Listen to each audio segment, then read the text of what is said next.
Before studying scripture and really diving into the Bible, and if you don't know a little bit about my background story, then I have another episode and blog that's goes into that. It's called Zero to Bible.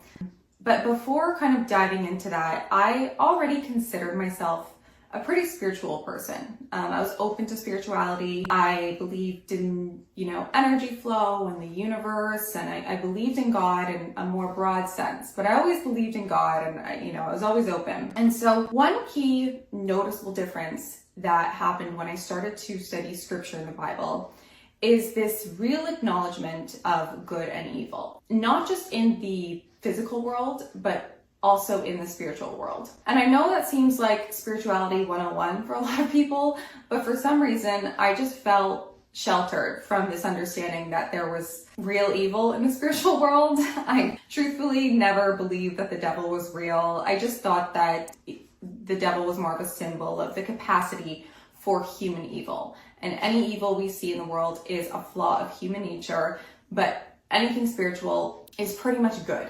It's like, I always just thought that anything spiritual just was from God and it was always good. I mean, within reason, I was very afraid of ghosts and I never wanted to mess with Ouija boards. But I didn't put too much weight on a real spiritual battle of good and evil, if that makes sense. I don't know.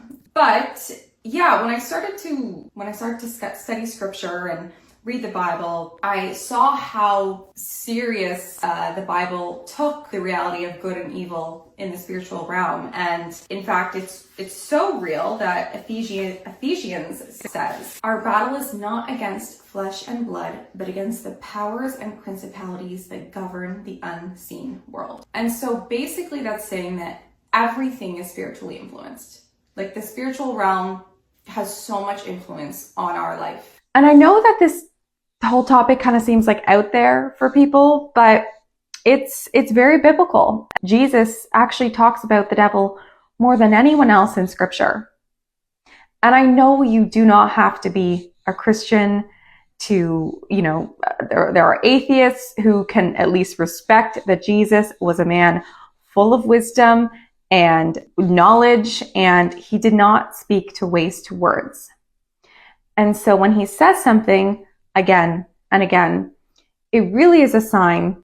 And a big part of Jesus's ministry while he was here on earth was delivering people from their spiritual battles, from spiritual oppression.